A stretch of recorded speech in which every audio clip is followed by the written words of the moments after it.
welcome.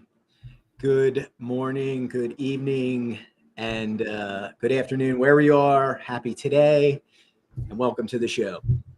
With I'm your your co-host, host. Yep, I'm your host, Jerry V, or the Crypto Oracle. Nick has been co-hosting now for, I think this is the second episode. And first, we want to thank all of our sponsors. So let's get to that really quickly. I want to thank Quantum Expeditions. Again, these guys are doing exactly what we talked about on the show about a year or so ago, where I said at some point energy companies and Bitcoin mining companies would meet, and eventually those companies would start to become, vice versa, right? Where we're seeing that with TEPCO, right? TEPCO's hooked up their solar field to Bitcoin mining equipment. These guys are doing it with gas in West Texas, and it's an amazing stuff. You should look into it. Our other sponsors are Shield Folio. If you're not familiar with Shield Folio, they basically have a seed phrase book. It is pretty amazing stuff. It protects all your seed phrases. You have to have a special light to be looking at it. There is a code right there to get a little discount from Bitcoin Live, and also all the family members at Bitcoin Live, and also Deorganized Media. Thank you so much. Today's show is called Why All Data Needs to Be Encrypted. We're going to get into that in a little bit. First, we're just going to get into some of the basic news. I know I got some tweets pulled up, I think, on my bookmark page on X. Oh, yeah, we can definitely check this one out first. Oops, I'm not on the right share button. Sorry about that. Yeah, Matthew was about to join, but he couldn't make it. No worries. You will be on the next one. Yeah, Matty had some personal stuff. I hope he's doing well. He was sounding good. I was on the spaces with him a little bit ago. He was sounding much better. And again, I hope he's doing well. Yeah, here it is. Let's share that. So if you guys aren't familiar with Carl B. Menger, he's got some really good content. But this is like literally what all the smart people in this space, from Dr. Ross, I think it's Jeffrey Ross. I'm pretty sure. Is that his name, Nick? Are you familiar with that guy? Yeah. So from turn off my mic. Yeah. So Dr. Ross, to me, to many people in the space, we can see this is what's happening to everything against Bitcoin. This is literally what is happening. And here you go.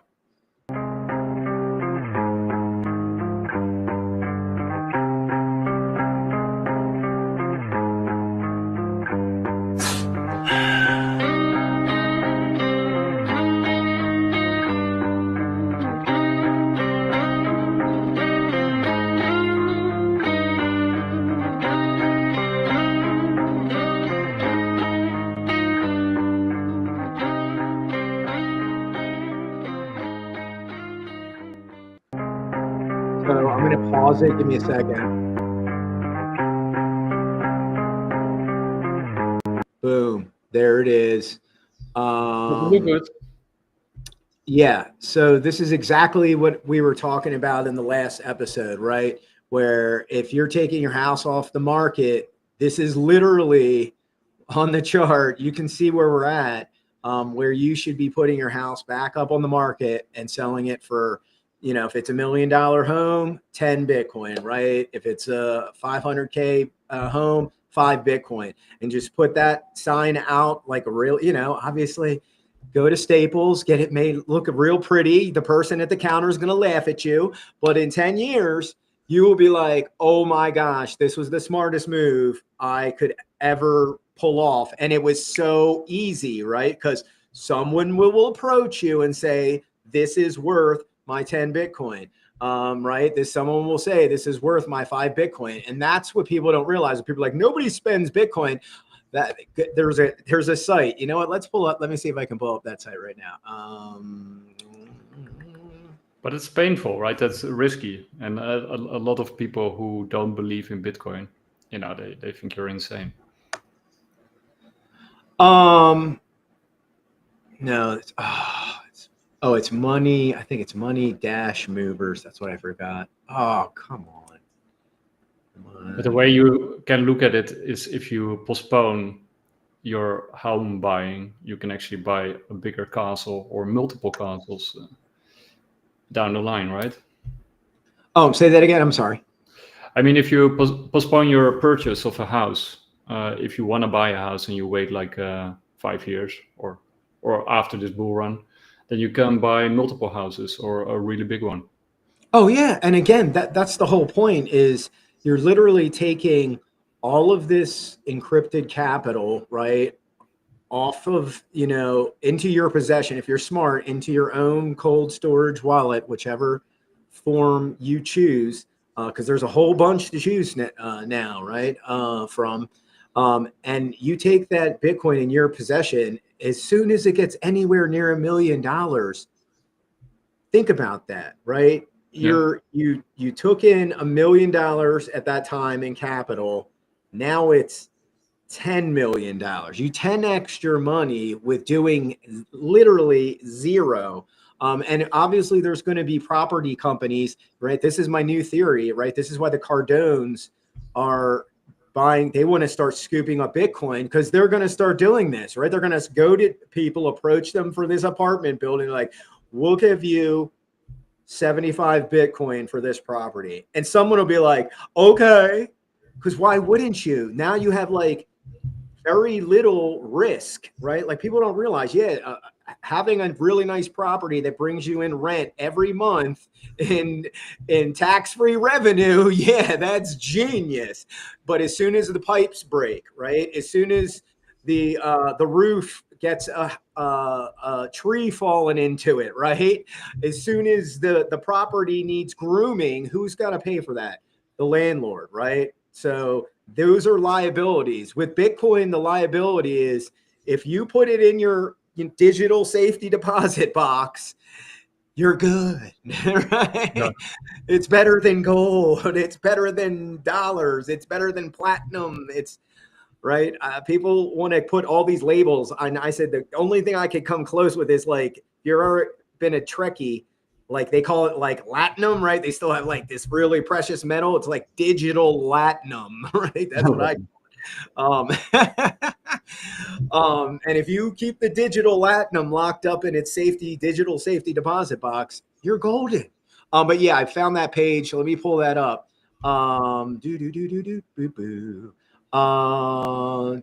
Share this tab, click. But yeah, for people that don't get it, just look at this, okay? This is how much people don't use Bitcoin and Ethereum. Even though, like I said, I'm not as big of a fan. Ethereum moves a lot of money, but it's mostly in stable coins. Let's be real.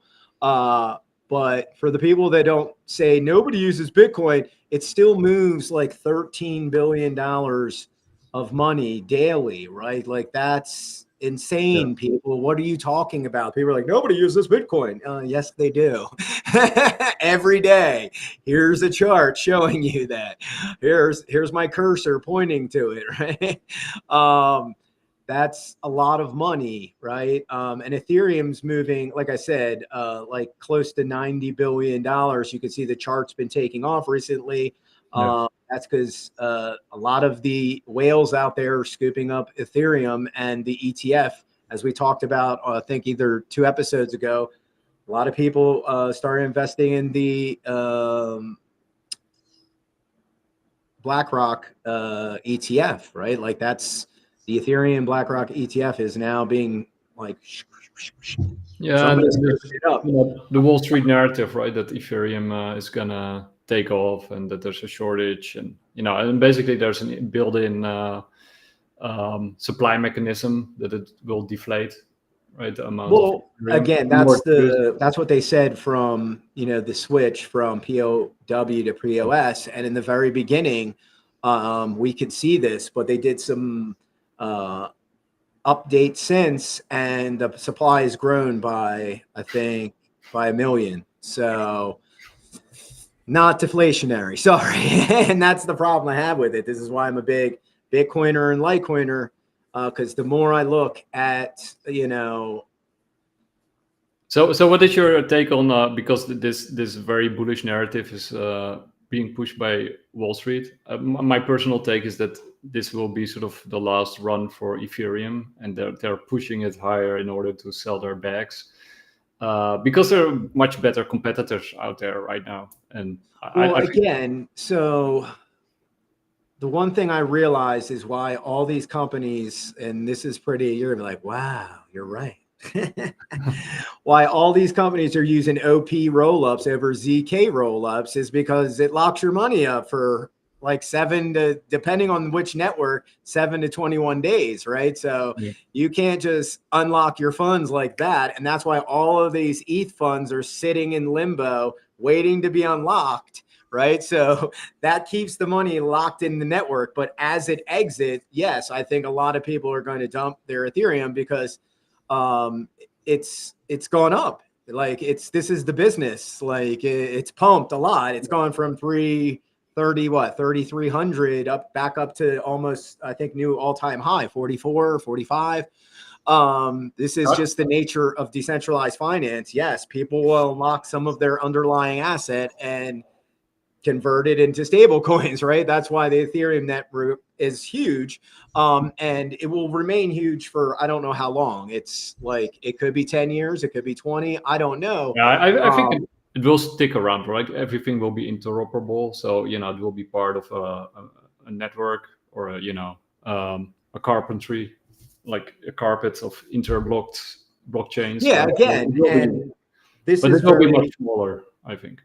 Yeah, this is pretty evident. And the one saving grace about Ethereum is it is semi-decentralized versus a centralized bank digital currency. Tether running on Ethereum is a decentralized central bank digital currency, right?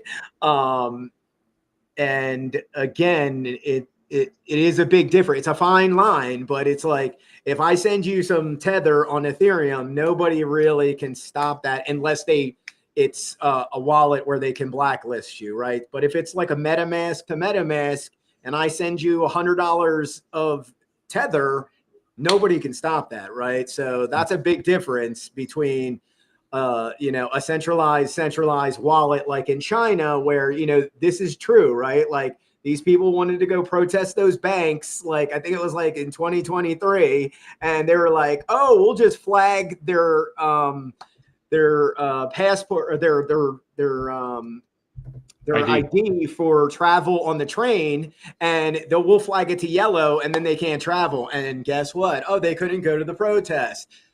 This is why you need decentralized identifications, not central digital IDs, decentralized digital IDs. And this is why decentralization is important through like all of these ecosystems, and encryption is at the base of all of that. And that's what today's show is about, is like, why does almost all data need to be encrypted? Because we have all of these devices all over the place, especially in the Western world and in, especially in China now, and South Korea, Vietnam, all over the globe. There is billions and billions of devices, whether they're your end user communication device like your iPhone or your Samsung, or it's your Roomba vacuum. If you live in one of the really bougie parts of the world. There's all of these IoT devices that are out there that are sucking up more and more and more and more bandwidth, and they're collecting more and more and more and more and more data. And let's get into that first. I think I pulled up some numbers here. Let me see if I can find them real quick. Yeah.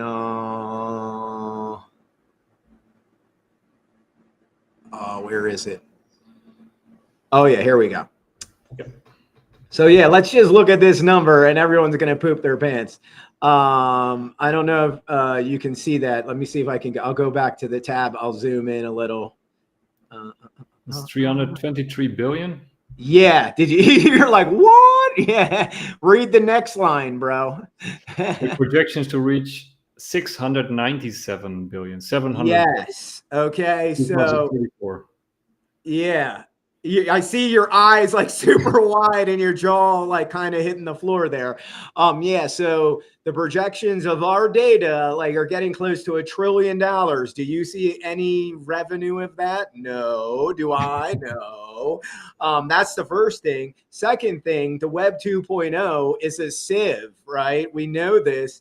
Where I think I said this in the spaces, and I think I might even said this to you, where now your phone, right, has an NFC chip that will, it doesn't matter if it's Android or iOS, right? It will communicate NFC to NFC directly and share this metadata with it, right? So I was looking at electric Ford trucks, right? And then I was watching Pluto on my Sony Vizio that runs Android, right? And then all of a sudden I see a 30-second ad for a for a Ford Lightning truck. And I was like, what? I was like, wait a second. I was like, oh yeah. And then I was like, So these things leak data all over the place, right? And let's get into like the basics, right? So I think I have a page up here. Like what is encryption? So what is end-to-end encryption? End-to-end encryption, or E2 EE, is a secure communication method that ensures only the sender, the receiver can access data shared from one system device to another. The sending device encrypts data and only the receiving device can decrypt it. Any third party, including a hacker, cannot access this data. Like WhatsApp. Exactly, not WhatsApp. As you saw my tweet from the other day, right? Like it's the most, yeah, like again, all of the Zuckware universe that I like to say, it is not secure. He has backdoors and all that stuff. Facts. And I like, as just, a basic junior data scientist and a Python data scientist, I said this for a long time, and literally, an article I shared just the other day said exactly this. What was it? I think it was WhatsApp, Instagram, Messenger, all of these apps. Yeah, not very safe. Let's get to that next line real quick, and then we can jump over. And like I said, we can get into more of what we're talking about. What is encryption at rest? Encryption. Oh, that's what I was trying to say in spaces today. If anybody was in there, encryption at rest or stationary encryption. Encryption at rest is an increasingly common cybersecurity strategy that protects stored data that isn't actively transiting from one device to another. Even if cyber criminals are able to penetrate your other cyber defenses, they wouldn't access encrypted data at rest, which is often their main goal. Any company that stores highly sensitive data, such as PII, PHI, and financial records, should consider encrypting its data at rest. And they go into that. PII is personal identifiable information, and then PHI is protected health information. So this is where what we're getting into. Like all of this data needs to be encrypted and stored securely, right? This is, well, all of, when there's communications for years done through the military, right? This all goes back to World War II, right? With the Germans and Alan Turing trying to crack their machine, right? And they eventually got one from a submarine, blah, blah, blah. If you know the history, we're not going to get into that because that's not what the show is about today. But that all stems from that time frame, and all communications militarily have been encrypted this way for some time, and it's gotten more advanced and more advanced and more advanced. And now, obviously, all of these intelligence communities from the CIA, NSA, oh yeah, I'm just going to go alphabet nuts, Mossad, MI6, et cetera, have been using encrypted communications to protect all of our national secrets because they build really cool tools and really cool, devices of destruction, etc. And that information's been protected. But now data, as we see, is going to be $1 trillion industry.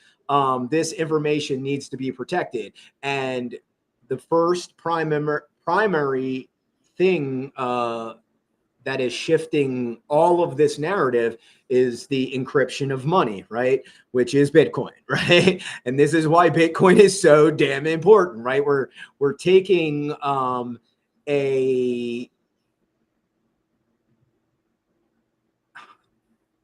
this interesting band-aid that Satoshi built, and it's amazing. And we can, like Quantum Expeditions is doing, right? They can bootstrap it, boom, right onto this methane flare and this methane gas flare, and then they're hooking up turbines, right?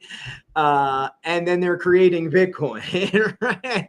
So think about that. Now they're securing that energy cryptographically, right? You don't hear about hackers hacking into some Bitcoin mine, do you? know it's an exchange, or it's some type of platform, or an L2 bridge, right? Somehow, the biggest hacks, I think, from 2021 to 2023 were people moving assets from one main layer to an L2, and somebody figured out how to get in the middle, like did this middleman attack and scoop up all these coins.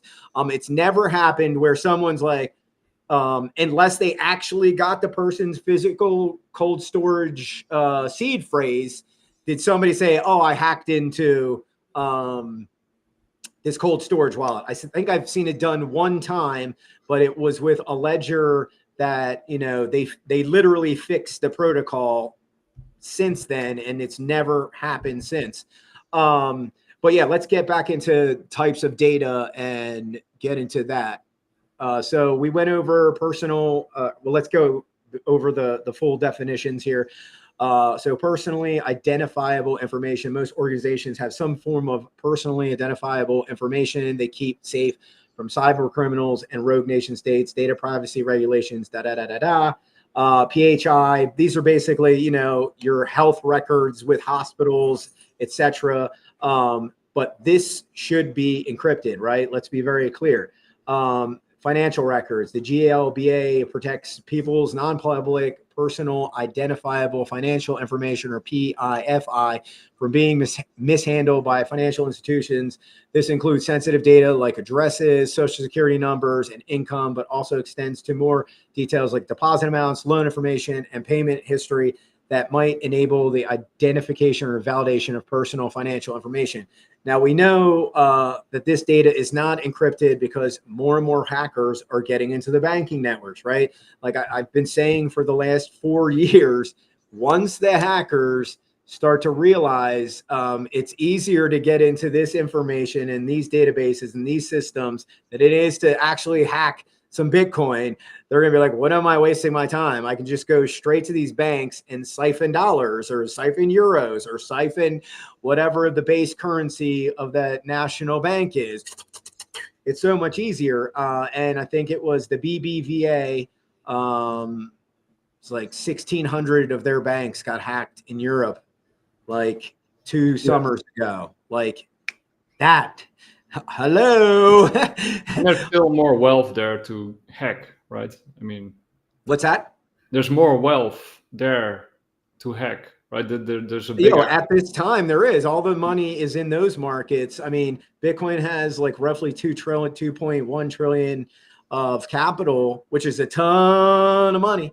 But if we combine all of those banks globally, or you're talking hundreds of trillions of dollars of capital that can be just gone in the blink of an eye, right? This is another reason money needs to be encrypted and put on these UTXOs, right? Your grid goes down in certain parts of the world for X amount of time. In the US, we have backups and redundancies that protect this. But there's parts of the world where they don't have those systems, right? And if your grid goes down for more than a week or so, potentially there's who knows who owns what, right? If that's on Bitcoin's blockchain, it's still there. It doesn't matter, right? And you can have redundancies for doing transactions, right? Like, let's say you go into this retailer in the Congo, and he's been, using Lightning and L1 transactions for years, but his systems are down. Well, he can still throw up a QR code to a backup cold storage wallet, and you can do the transaction, right? And he can show you, sent, and you can confirm it like through your mobile, and you're still doing business, right? Like, this is a huge difference between traditional finance and the systems we've been using, where Bitcoin has all these workarounds, right? Like I just said, you can go bootstrap into some solar farm in the middle of nowhere, Zambia, right? And you're making Bitcoin. And people are doing this, right? Globally. And this is phenomenal, and it's just going to grow and grow and grow, right? The big news that I was talking, and what's funny is older customers who were in there. I want to say they were boomers for sure, but they were like close to my dad's age, 70 to 80. Right. And as soon as I started talking about Bitcoin, they were like, tell us more, Gerald, tell us more, Jerry. And I was like, oh yeah, you want to learn about this stuff? I was like, here's my personal number. I was like, I will teach you like what you need to know, because all of these, like his financial advisor, if I use my brain to remember his name, I probably could. I'm not going to do that. But he works at UBS, and he's telling them, no, we can't help you with that. No. And I'm like, he's lying to you, man. He's like, no, he would never lie to me.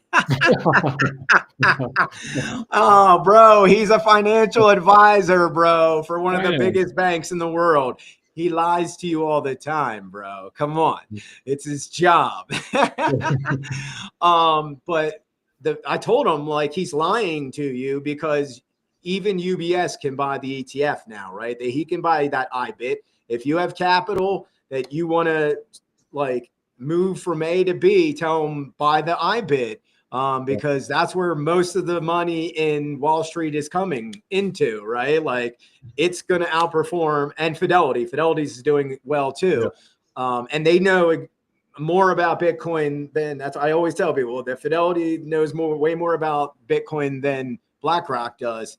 But you got to go with numbers. I always tell people IBIT's sucking up lots of money, and so is Fidelity. There's, I think over 15 now of these ETFs. And like I said, by the end of 2030, I think a couple go poof. And you got company treasuries, right? Oh yeah. And that's another thing we were talking about in the spaces today, is that all these digital asset treasury companies are propping up from, MicroStrategy building up this massive reserve. It looks like they're going to shoot for 1 million Bitcoin themselves, right? They're already at 600,000 Bitcoin. But let's be very clear. I said this in the spaces. These types of companies have been around for a bunch of years, from Digital Currency Group to Arrington Capital, who hodls XRP, where DCG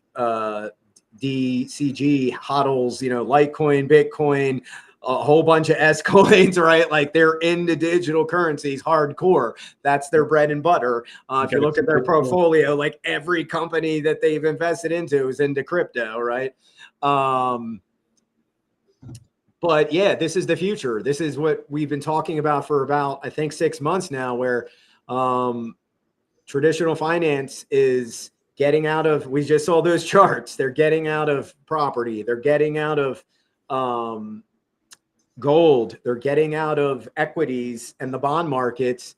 And the president is leading that front. He's investing into Ethereum and S coins and all this stuff. So, and he's not the first, right? Michael Saylor was the first to get into Bitcoin.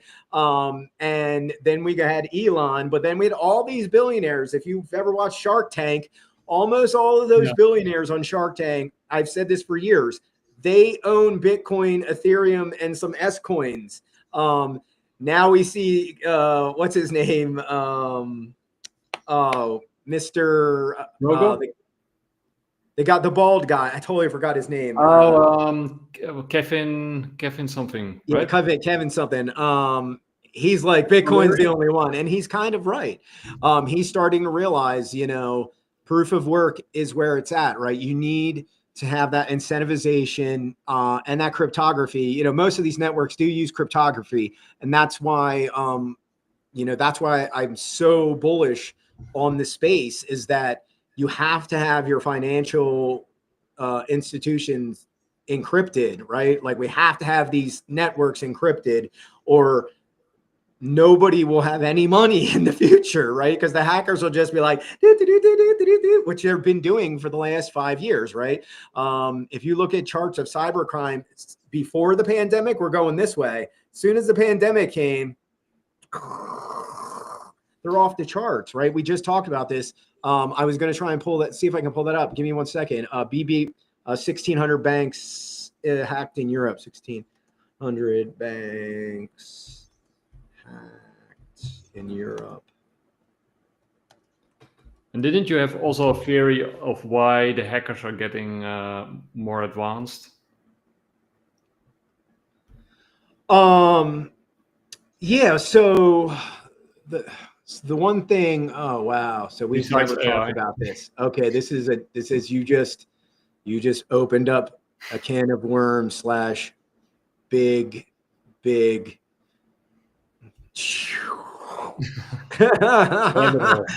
Yeah. So, oh my gosh. Okay. So let's see. I gotta look something else up.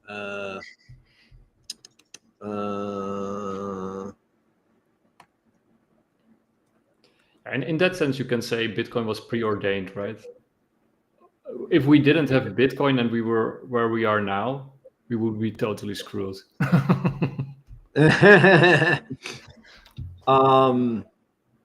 Hold on. I'm trying to. You just literally open up this huge ball of wax. I think there it is. Okay. All right, because I just wanted to make sure I just had my ducks in a row before I started commenting. So I want to say it was like during Snowden's time working for and he didn't put this information out there. I'm kind of guesstimating. I want to say it was like 2011 or 2012. I'm not 100% sure. Let's go. You know what? I think I did find Wikipedia, but you can't really trust everything off Wikipedia. Okay, here it is. This one's way better. Here we go. So we'll talk about it for a second and then I'll pull it up. So I think it was 2011. No one's really sure because I did research on this about a year or so ago when this tool was created, but it's called Eternal Blue. And it was created, they believe, by the CIA or NSA. And it literally, if it's a Windows operating system, it just pokes holes through it left and right. And it gives you like God mode to that network, platform, application, etc. So if it was built on Microsoft OS, it's like, no, it's ours. We can get in there. We can go wherever we want. And unfortunately, in 2018, it got out. Oopsies. And the hackers got a hold of this. And okay, so this Russian hacking team here, I think it is over here. What did you say it was called? Windows Blue? Eternal Blue. Eternal Blue. Yeah. So here we go.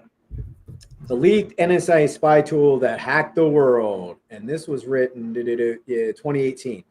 So an elite Russian hacking team, and of course, I can't read the rest, but we'll just get some of the gist of it. Elite Russian hacking team, historic ransomware attack, an espionage group in the Middle East, and countless small-time cryptojackers all have one thing common. Through their methods and objectives vary, they all lean on this leaked NSA hacking tool called Eternal Blue to infiltrate target computers and spread malware across networks. And this is what has led to the this spike in cybercrime activity is this tool makes like these dummies that can't really do anything. But before would like call you and be like, hey, when is your birthday? And it's like, not to make fun of anybody, but you know, to now they can just get into your computer, right? Put some malware in there, and like the people that I finally figured out who did what they did, right? Like we're not going to talk about like names or anything here, but and the reason I figured it out, there you go, was because like when we were doing this interview, when my account got compromised, my X account got compromised, they did this to somebody else on X. And then I realized, oh, I couldn't message them. So they did this impersonating that person. And I went to their Telegram group. And then when I did the interview with them, I noticed like nobody else in the, I think it was like Microsoft Teams or whatever it was. Nobody, everyone else like was like muted, right? Their visuals were all muted except mine, right? And I'm like, huh? And then the last question they asked me, and this was funny, and this is true, by the way. They're like, so what's one like thing of like cybersecurity advice since you're so well versed in cybersecurity? And they already know that they kind of compromised me, right? And they're trying to poke at me, and I had just figured it out, right? And I was like, oh, one thing is that, yeah, I don't keep any money on this computer. And they're like, just dead silence. And I was like, yeah, so like I any wallets on here is like, and I didn't even say that. I just was like, there's like nothing in them. And there isn't, right? Like I keep no money on this computer for obvious reasons. It's like I air gap like all my stuff. Like I've been doing that for years, right? Like this, like I have a TikTok account. No, that device doesn't touch any of my other devices, right? Like it's an old device that it's air gapped from the mobile network, right? So it's like protected from that. They're always like, hey, do you want to add a phone number? I'm like, no, TikTok, no thanks. So Gerald, can you tell the public what you can do with Eternal Blue? Like what does yeah. So basically, so perfect example. They can with this program, they can inject like any type of spyware into your phone, into your laptop, into your tablet, and it can just sit there for months and collect data. And let's say you're typing in a password, like they can easily unscrub your password because some of these mobile, little scrubbers that put up like the little hidden thing, it's delayed by like a nanosecond. So if they're watching it, all they got to do is like be recording it and then play it back at like a super slow speed. They got your password. Wow. Yeah. You see where I'm going? That's why you need 2FA on all your wallets. You need have all your security features turned on. Biometrics. That's why I'm huge on biometrics. I don't know if you heard that guy, Ethereum developer. But not face biometrics. Not face biometrics. Biometrics. Thumbprint, fingerprint, right? Vein, right? They're going to be doing vein. I know there are certain ATMs in Europe that do vein signatures, right? Like, because that's so unique. But yeah, not facial or retinal scan. Yeah, sure, it's a retinal scan. Yeah, sure it is, Apple. I don't think so. And maybe at some point it becomes that high level of they can do a true retinal scan, but I don't think the cameras on any devices can do that. It's just cost too much money to the amount of detail you'd have to be scanning. When I look at pictures of like mountains that I take through my iPhone, it's like, these don't look great at all, but you can scan the retina of my eye. Okay, sure. Like, come on, man. Like, this is the basic common sense I want people to start implementing into their cybersecurity, right? Like, but yeah, Eternal Blue just pokes holes in like every network, and they can then put malicious packets into your device that can either be spying on you, collecting data on you, etc., mirroring you, right? Like whatever. But yeah, I specifically don't keep any funds on this computer anymore. I emptied all the wallets out like months ago, like years ago. I think it was like last year. I had like a couple of wallets. I think I had some cake in this one BNB wallet. I think it was my MetaMask wallet. But yeah, I got it all off of here because it's like, it's just sitting there waiting. But yeah, getting back to what I was about to say, this Ethereum developer literally had an AI agent link. He clicked on the link and this thing just went in, found the JSON file, found the password, gone. Oh, Ethereum's great. Nope. Are you seeing where I'm going with that? This guy's an Ethereum dev, by the way. Okay. I feel bad for you, bro. I'll say a prayer for you. But yeah, this can't happen with the Litecoin cold storage, Bitcoin in cold storage. This is another thing. Don't keep a ton of money in a hot wallet that you don't want to actually accidentally have disappear, right? I lost a couple of NFTs this way. I've, done boo-boos on Ethereum multiple times. I've made boo-boos on Bitcoin multiple times. So I'm a real smart guy, but we're all human, right? And you learn every time. Like the latest one is I tried to send L2 Ethereum to another L2 Ethereum wallet, thinking I was like doing like a lightning transaction. I was like, wait a second. Oh, you can't do that, dummy. Oops. But we're all human, right? And you learn, right? Like I'll never make that mistake again. But that brings me back to getting into why lit VM, if it works, right? Which I think it's going to work, becomes so important, right? We don't have these silos anymore, like everywhere. It becomes like seamless, right? Like you do want to send, if I wanted to send some L2 Ethereum to your lit VM wallet, right? I should be able to do that. I'm pretty sure, right? Like, hey, bring it up because it's going to implement Bitcoin's operating system with Litecoin's proof of network, which would make it interoperable with all the EVMs out there, right? Which is amazing. Like, because all of that stuff becomes very pain in the butt when you bridge it on and bridge it off. And some of these wallets have made it easy to do, but if you don't know what you're doing, I could have made a much larger mistake, right? I could have like sent a whole Ethereum, right? That way and been like, oh my gosh, I just lost $4,000 because I didn't just do like move it from here, back to here, down to there, back to there. Right? Like literally everyone that's done that knows exactly what I just said with that stupid little finger pointing. But if you don't know, like that's a pain in the butt. Like my friend was like, how do I get my Matic USDT back? Well, I was like, well, you got to move it from the L2 back to the L1, send it back to another L1, then move it back to L2 if you want it back on Matic, right? She was like, ah. I was like, yeah, it's a pain, right? Well, just think if I could send that L2 USDT right to Nick. Yeah. Yes, go Phils, baby. Oh my gosh. I really love this website. We had a fan bring it up. We had a fan bring it out. I bid.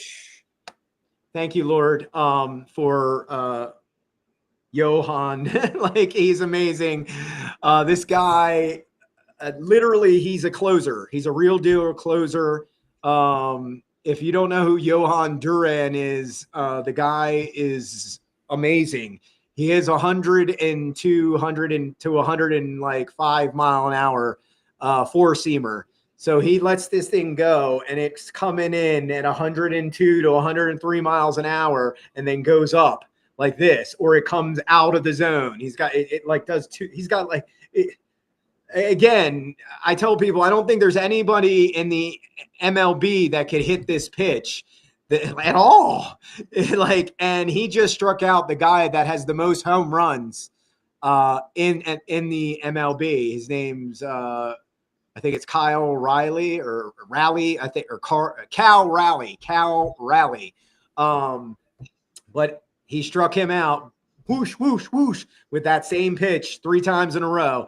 But yeah, getting back to Litecoin's Omni chain, it makes these silo issues go away, right? I'm pretty sure. Double check my math, because I always tell people I'm not a builder in this space. The Splinker, there it is. I'm not a dev in the space, right? But I do look at code. I know JavaScript. I know Python data science. I love pandas and data sheets. I'm into all that stuff, but I don't build actual applications on Ethereum or on any of these. I'd love to, because that's where the money's at. But I'm pretty sure that we don't have these silo issues, right? We can go L2 to L2, right? And then move it back to L1. Like I could send that base Ethereum and send it to your base wallet, and then you should be able to just bridge it into whatever, right? You should be able to like atomic swap it into Litecoin, atomic swap it into Bitcoin or whatever you want. And if that's the case, then Litecoin's going to start to absorb all this capital. Because I know Decred has built their wallet to do that, which is pretty cool. But if Litecoin does this and it works, because then that would mean, yes, exactly here, like everything works with LitVM, and then we don't have all these silos anymore. We can just L2, and then you can move it to L1 if you want, or you can go buy a base token if you want, right? Like you don't have to bridge it down and then L1 to L1 anymore. It's just everything can be unified with ZK rollups, and then it becomes private and instantaneous, which I believe is the case. And that's, again, it's a game changer. And with Mimblewimble built into a lot of these wallets, that's why Litecoin becomes very important. You can't build payroll on Ethereum. You can't build payroll on Bitcoin, because then everyone can see everyone's address, and everyone, like, even though I don't think everyone's going to sit in the block explorers all day that long, there will be a couple of people that do that, right? Let's just be very clear. Like the hacker types, whether they're black hats, white hats, or just the nerdy data scientists, would want to do that. Right? Like we've all done that. If you know what you're doing with the block explorer, whether it's Etherscan or Bitcoin's block explorer, Sol Explorer, whatever the case, transaction you're looking up, it can be done, right? Where with Mimblewimble, where we're sending like actual Litecoin into this basically side chain, and it's private, right? I could send Nick right now like $100 through this, Cake Wallet. Let's use Cake Wallet as an example. And he gets it, and he can't say even where it's from. And like, unless I tell him, it would just be like, if I had that address, poof, he's got $100, and it's like somebody gave him $100 in cash and just dropped it in, on his front stoop. I didn't receive. And that, yeah, he's like, you can do that, please. But again, literally, it will allow you to do, all of this stuff, right? You could do ordinals. You can do, obviously, there's a thing called LiteScribe, so you can do ordinals on Litecoin. Obviously, you have NFTs. All the NFTs work because all the EVMs work. That means if you got any BNB stuff, all the BNB tokens work. Like, do you get where I'm going? Right? Like everything works. That's like 95% of all the money in crypto, right? Is in all those EVMs, Optimism, ZK rollups, ETH L1, Bitcoin, Litecoin, BNB. That's got to be close to $3.2 trillion worth of capital. That if a lot of money starts flowing into this, right? Because it simplifies all of this nonsense, right? Where it's like, oh, I can send whatever I want to this wallet and it works, right? Yeah. It's like, what? Yeah. Ease of use. And it's secure, right? Where optimistic rollups, I know people don't like hearing this, right? That's why it stays locked up. They were going to verify, all these transactions. ZK rollups are private. They're instant. They are Turing complete, I'm pretty sure.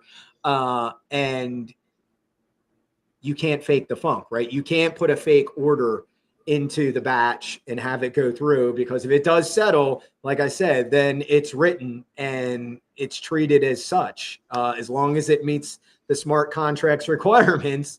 Like I said, you could fake an order of bonds or fake an order of tokens. That's what I think might be happening. That's just me speculating. Let me just say that speculation. To Ethereum supply, that somebody is somehow working into these optimistic batches, small chunks of L1 ETH or they're converting it, and it's not really real L2 asset, and it's getting converted to L1, and they're taking that L1 ETH and they're stacking it, right? Because how does your supply go from this model where as soon as they convert it over, which is a pretty smooth conversion for Ethereum from proof of work to POS, and the supply was dwindling, and then all of a sudden the supply starts doing this over the last 2 years. And it's like, huh? Vitalik, would you like to answer? So he doesn't, of course. But that's why do you think he's pushing ZK rollup so hard? Yeah. He knows that all this chicanery can happen on OP rollups. Now it's getting harder and harder. And again, the big revelation was they love OP rollups because it locks up the money, right? It delays you from going click, click. Where's my money? Oh, it's got to sit here for a couple weeks. Sorry. Oh, you didn't know that part. My bad. You didn't know that? No. You know about the Ethereum Enterprise Alliance, right? And it has all these big names, from Microsoft and IBM. And I think BlackRock is probably also on there, or Vanguard, or one of those. But they, like what you said, it's very vulnerable. They must know better. So they'll migrate right to a better chain. Oh, yeah. Again, so all of this Ethereum that we talked about, it's like hundreds of thousands of ETH are being unlocked as we speak. Yeah. So this is just normal market moves, right? Like people are seeing it's pumping to the moon. Yeah, I want to chop some of that position off. I mean, it's a no-brainer if you're a crypto investor. I did it the last time, Ethereum was close to 4K and some change.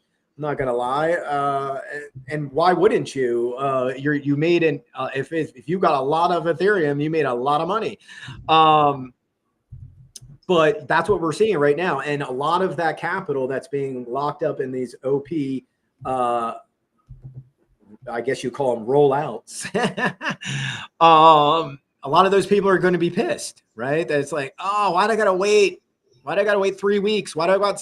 In most cases, it's like 7 to 14 days, and depending on the company or the wallet, right, it could be 21 days, right? Because there's the standard lockup period for any staking is like 21, right?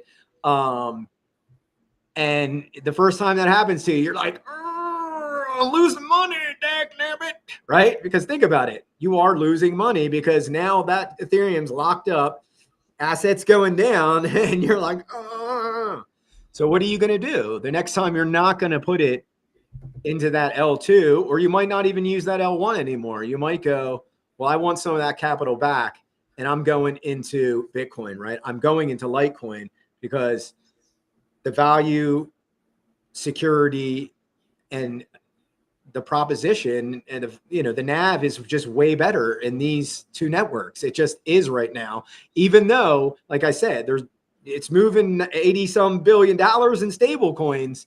At some point, those stable coins move to a different network. It's happened time and time again, right?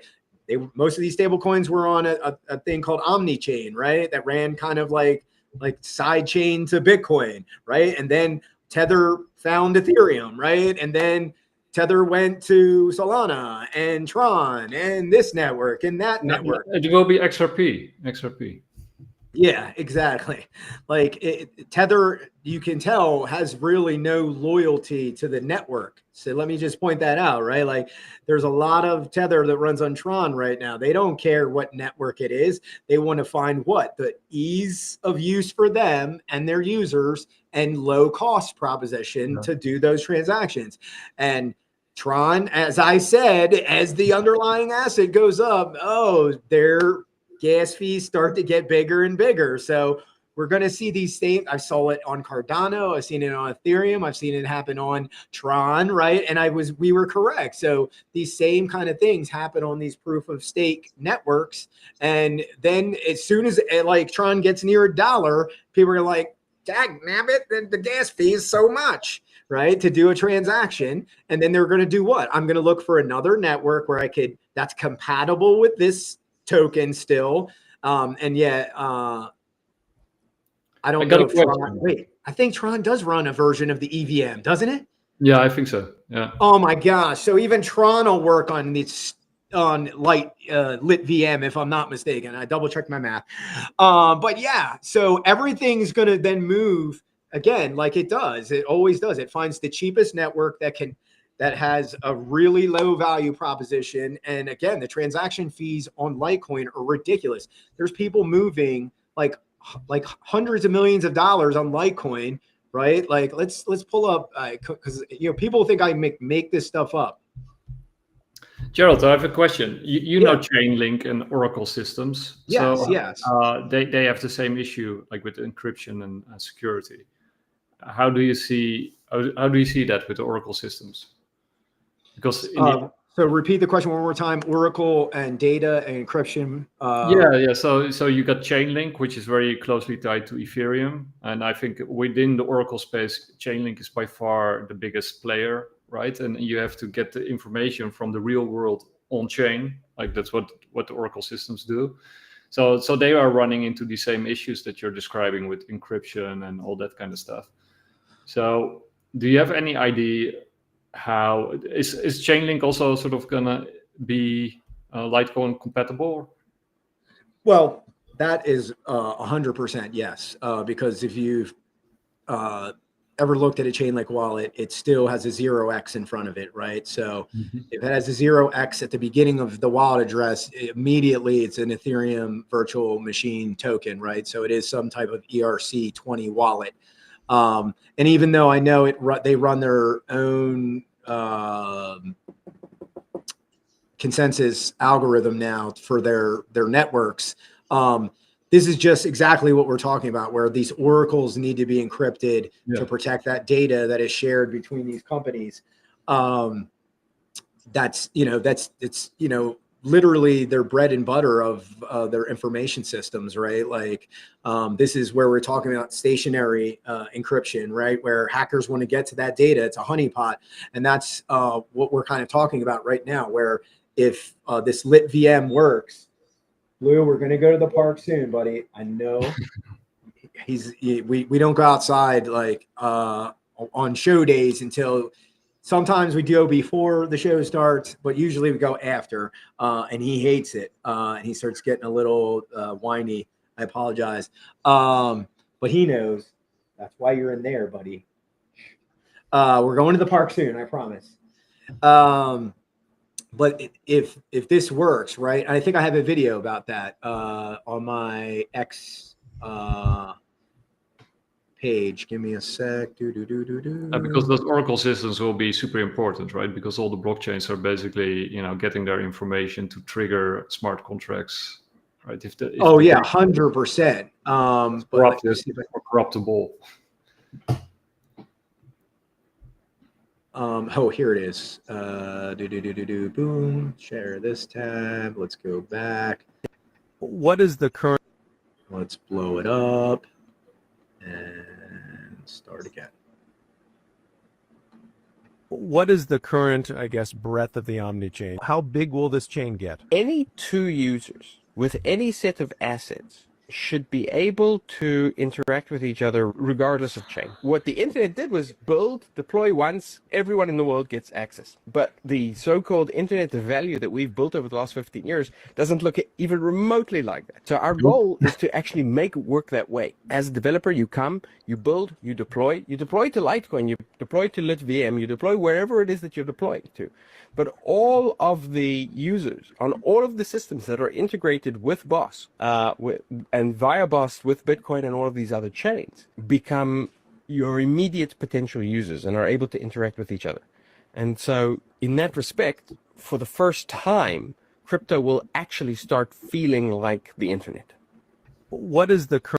And that's exactly what I think is happening, is that like, and people laughed at me. I said, LTC is the new ETH, right? And that's what I'm trying to convey to people. I'm not joking.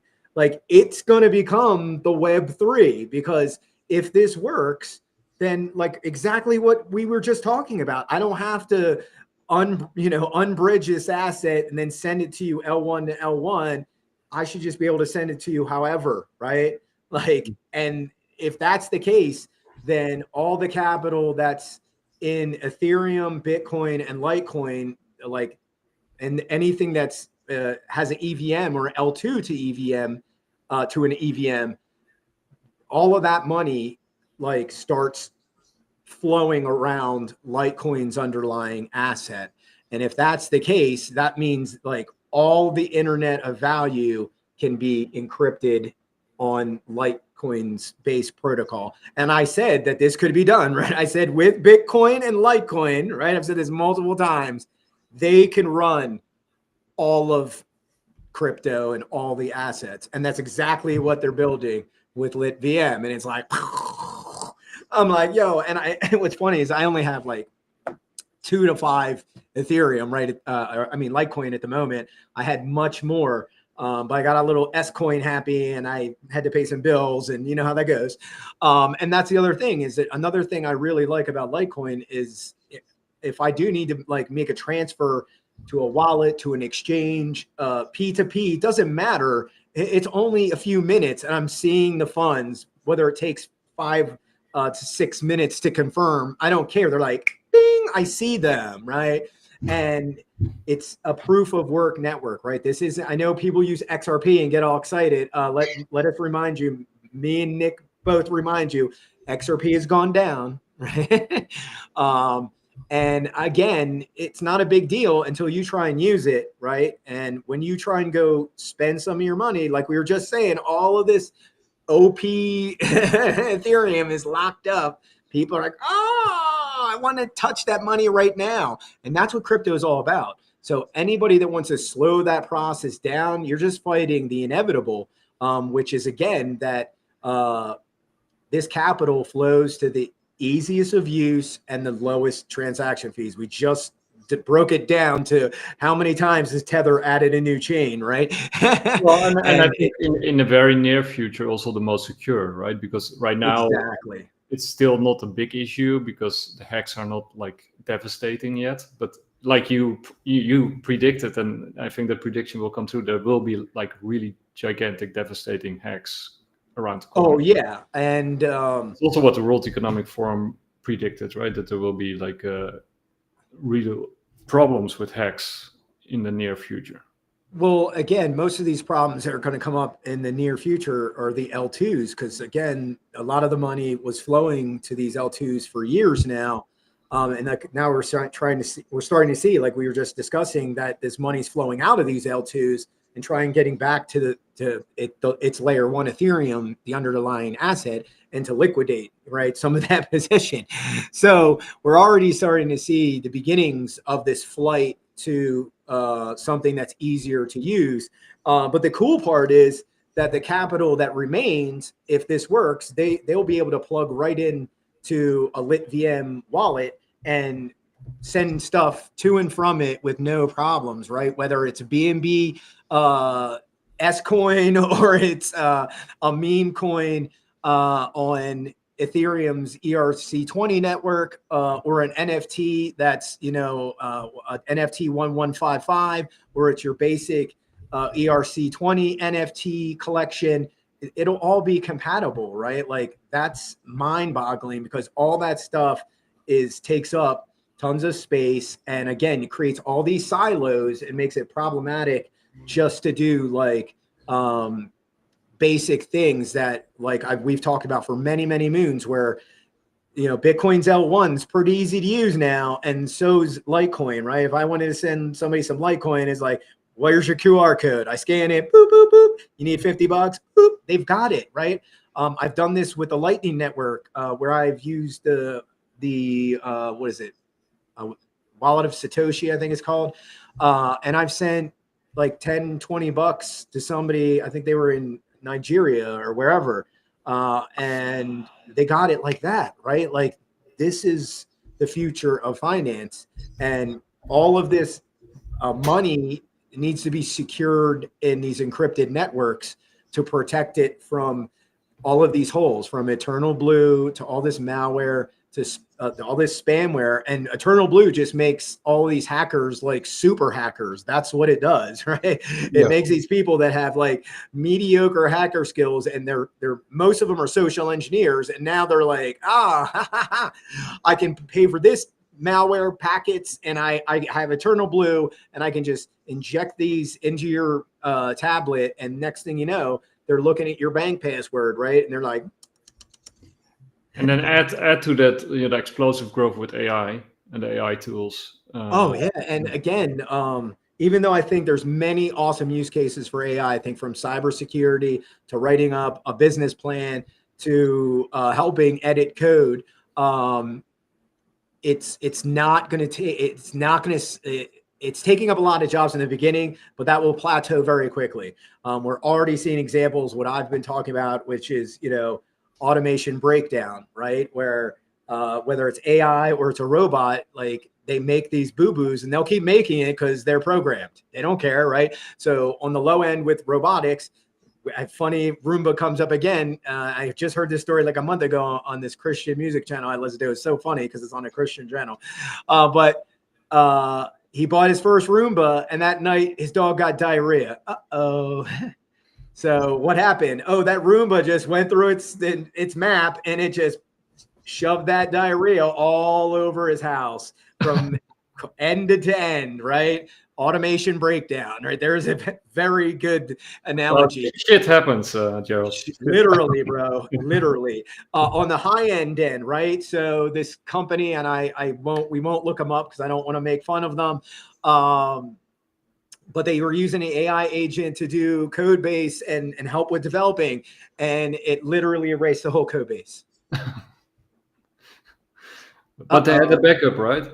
Nope. Yeah. Seriously, like you would think. But yeah, it was like, oopsies. That's like the agent said. It was like, I'm sorry, I think I made a mistake. Yeah. We're out of business. Yeah, we're out of business because our AI screwed us over. Awesome. Redundancies. Yeah, we got to have redundancies. I think in cybersecurity, like that's the best thing that's going to come from AI is that it's going to make it really hard for these hackers just to be sneaking into networks and not be detected. These cyber AI agents that are coming will detect any malicious users in the system, any malicious packets in the system, any spyware, spamware, etc., and it will be detected and rooted out instantly. And that's my favorite feature of AI coming is like the systems will be cleaned up. It'll take some time. But as we move into money into these encrypted networks, those networks become safer and safer, right? As Bitcoin, this is why proof of work is so important. As Bitcoin's hash rate goes up, there's more and more computational power backing that network to keep it safe from all of this nonsense that we're dealing with. And Litecoin's hash rate has been doing exactly the same. The only network that's been having trouble recently is Monera's network. Somebody's been doing a 51% attack on it. Unfortunately, by the way, talking about that, Douglas is going to do a show on Saturday on Monero. It's 3D. Oh, good. So there you go. Watch Douglas's show. He's probably going to be talking about it a little bit more than we are. But this just shows you why proof of work is important because again, it's still an open network. If someone wants to try and attack it and do this takeover of the network. If your hash rate isn't high enough, and they have enough capital, they can attack it. And Litecoin has been under attack since day one. Bitcoin's been under attack since day one, and they haven't been hacked. Ethereum's a different ball of wax, right? Where you could just click on the wrong link, and if it's a MetaMask wallet, poof, and it's gone. And that doesn't happen as much as it used to, thank gosh. Maybe these security features have been enhanced, but if you have the ability to turn on, a thumbprint scanner on your device, do that, right? That's way more secure than a lot of these wallets that, again, if there's a malicious program running in the background and they're just recording everything, at some point you're going to put in a sensitive password, and like the little digital scrubbers, I notice on like bank apps, they're like instant now, which is good. Good job, banking people. But on some of these other features, other wallets and stuff, there's still delay, whether it's your email for Gmail or whatever. Like we were talking earlier, they could use it, just pause it and like write every single character down, and SpaghettiOs. But yeah, that's why don't keep things separate, right? Keep your computer that you use to talk and do Zoom and do maybe emails, separate from devices that you use to keep crypto on and cold storage, etc. But yeah, if you wanted to play this is a great one.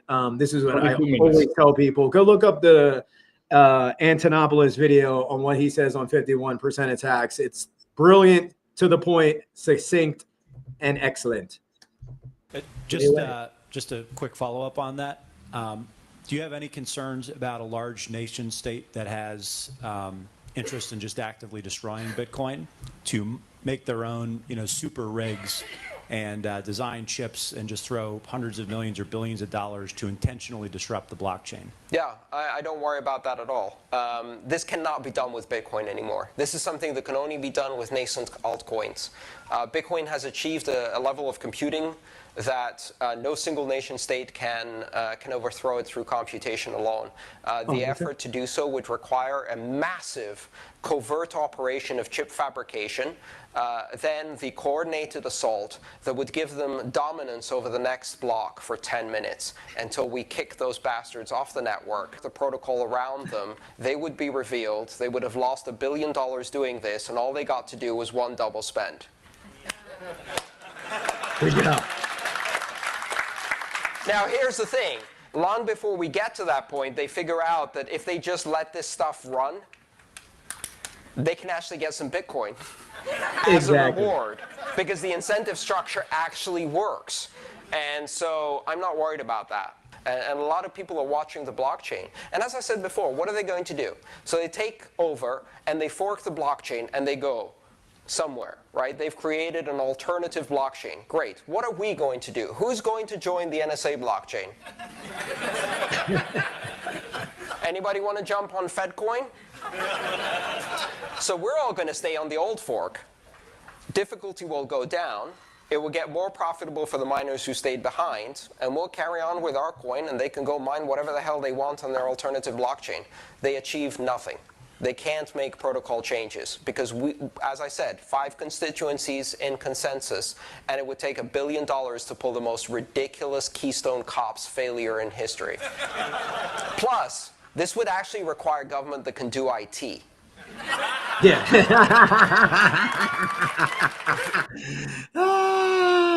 Yeah, and that's so true. Most of the people that build this stuff for the government is not very tech savvy. They pretend to be, right? All these politicians talk about Bitcoin and blockchain. Yeah, I know it all. No, you don't. Like only a handful like actually have a wallet and know how it uses, right? Like maybe 6 to 10. The rest, they own the ETF, right? And if you saw my tweet from the other day, and we'll probably wrap it up on this, some guy's like showing a chart of like MSTR going like this, and he's like, Bitcoin just hit a new all-time high. How comes MicroStrategy is going down? because it's not Bitcoin, bro. It's that simple. You're buying a paper asset that he can print more of. And that's what he's doing, right? That's quite brilliant, right? And I mean, oh yeah, again, what he's doing is smart, but again, don't be upset when he can add more shares of MSTR and he can add more bonds and dilute his bond market, whether it's any version of the ones that he has. He can do that. It's his company. But don't be upset when the Bitcoin's going to the moon and your paper equity is going down. It was overvalued at like 4 something, bro. It was overvalued at 440 or whatever it hit was the all-time high. So you're catching the downside of the overvalue of MSTR. That's all that's happening. And it's, again, their only real value is that they hold an F ton of Bitcoin, right? And that's good. That's a good thing. Especially if it's in a multi-sig wallet and they've got it on lockdown, then yeah, that's good. As long as Sailor doesn't have a boating accident, yeah, exactly. Well, he said his own personal stash, when he dies, it's going to the dust, going with him. I'm like, okay, cool, bro. I probably won't do that. But again, that's the other thing about the network that, I think we might have a show on that in the future, is like Bitcoin actuarials, right? Like people make boo-boos, right? Like we were just talking about making boo-boos with, crypto and blockchain technology, and yeah, you lose the fun. Sorry, I hate to break it to you. But the network, whatever that was, whatever network you lost those funds on, the supply went down. Oh, for sure. It might only been 20, 50, $100, but the supply went down.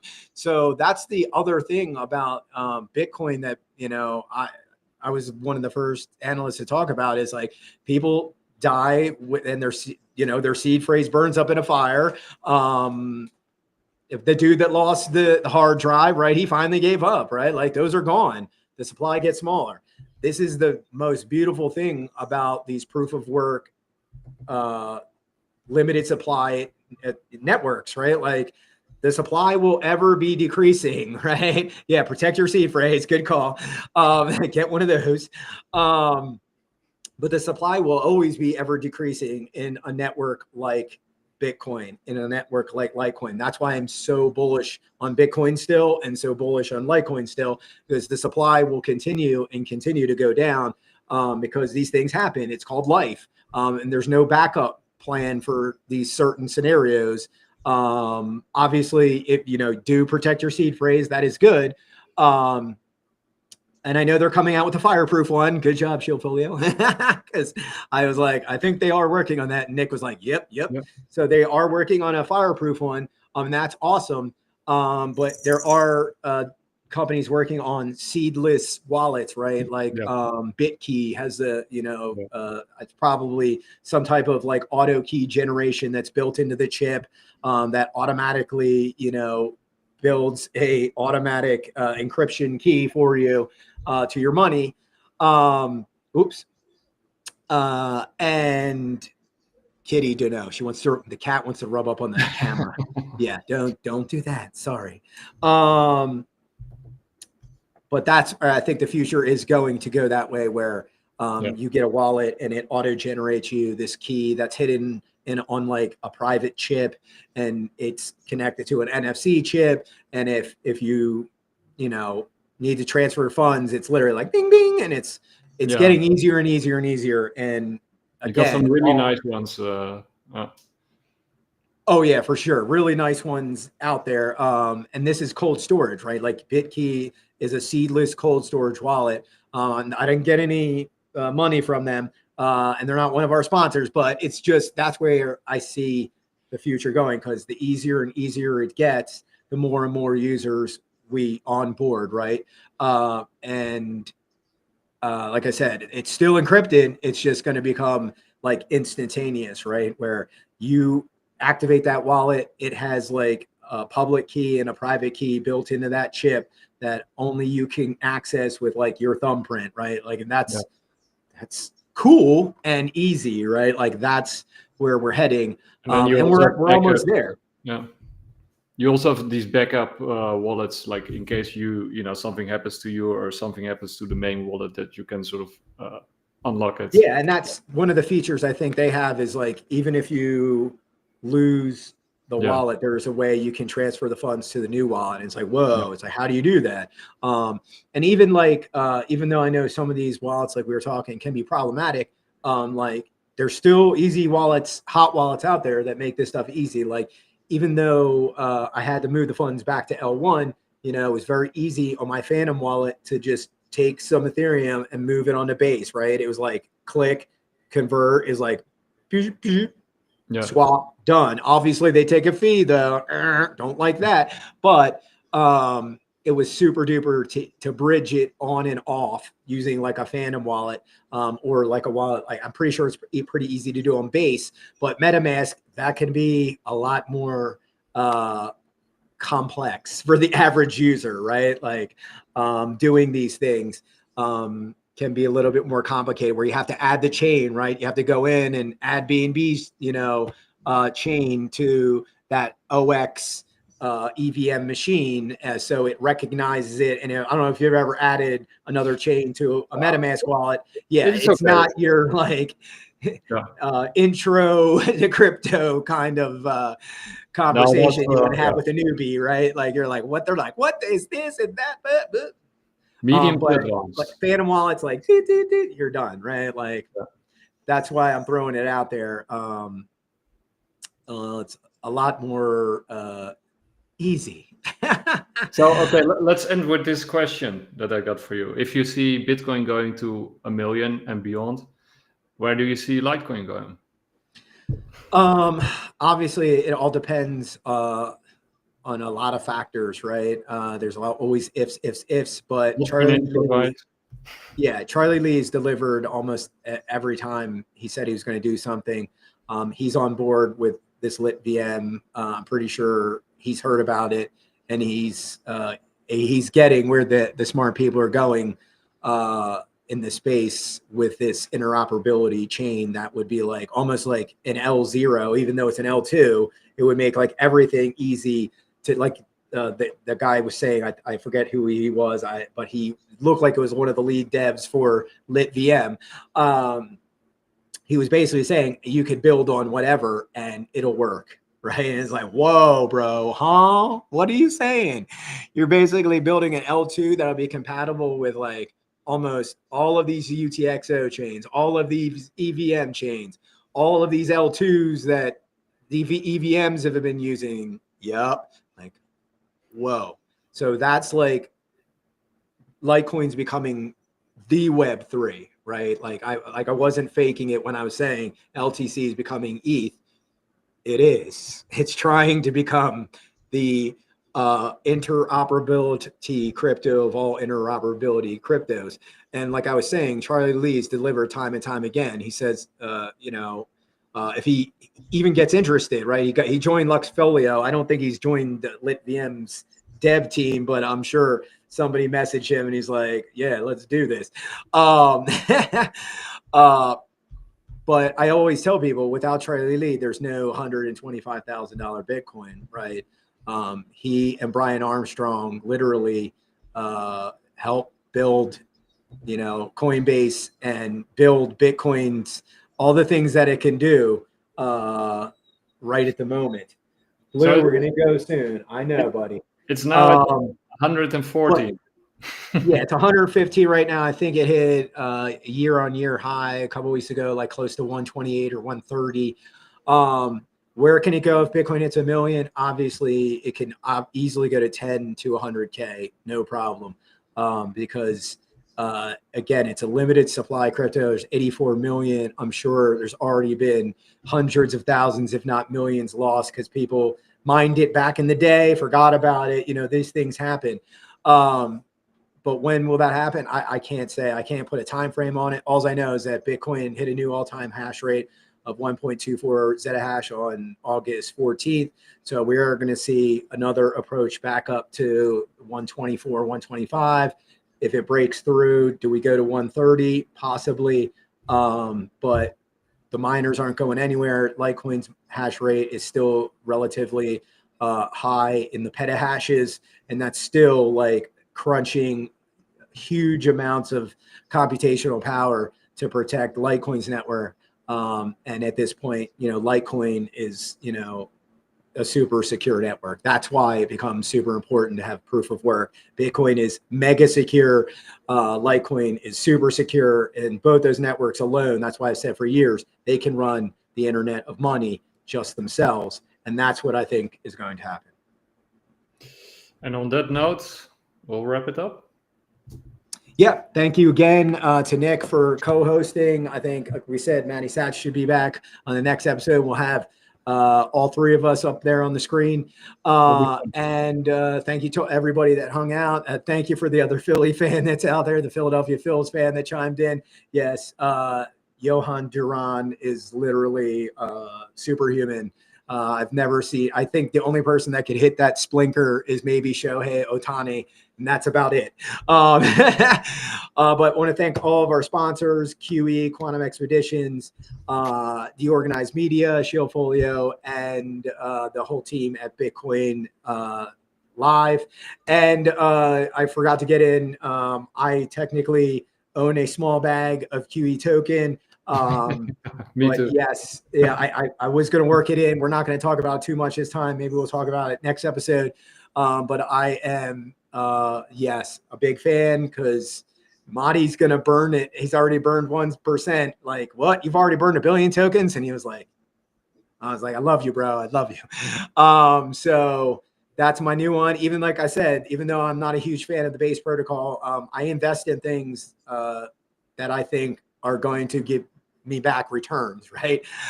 Sometimes it takes 6 months, sometimes it takes 4 or 5 years. But I always tell you I'm usually right on these calls. So I have a decent sized bag, and I will be buying dollar cost averaging more into that bag over the next few weeks or months. But once the supply gets below like 70 billion, look out. Yeah, and quantum economics has the best community ever.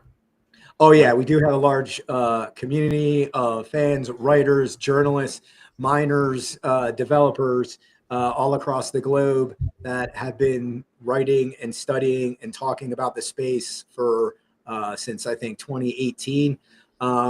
So yeah, check us out. I did some writing for them in the past. Obviously, this show is a part of the network. And learn about what we are.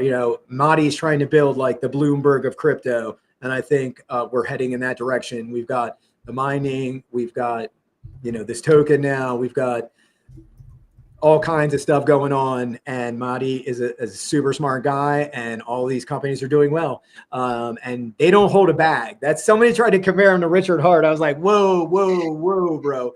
Do you know who owns most of Hex and all the Ethereum in Hex? Yeah, his name's Richard Hart. He owns about 70 to 80% of the bag. That's why it's mooned, right? Madi owns like literally only the stuff, only the wrapped ETH that they get in fees. And when he buys some of the token back, he burns it. And then literally sometimes some of it is gifted, but literally like all of it's either burnt and some of it's given away, and that's it. He doesn't hold any. So he can't dump on you like all of these other projects that are on Solana or on Base or on OP, on Optimism. Yeah, there's usually one person that creates the token, and they have always the biggest supply, and they can always dump on you. And yeah, look at all of the creators and writers and analysts and developers and hodlers and people all over the globe that are part of the QE family. So yeah, let's wrap it there. And yeah, go check out the site. It's pretty dang cool. And learn more about what we're doing. Take care.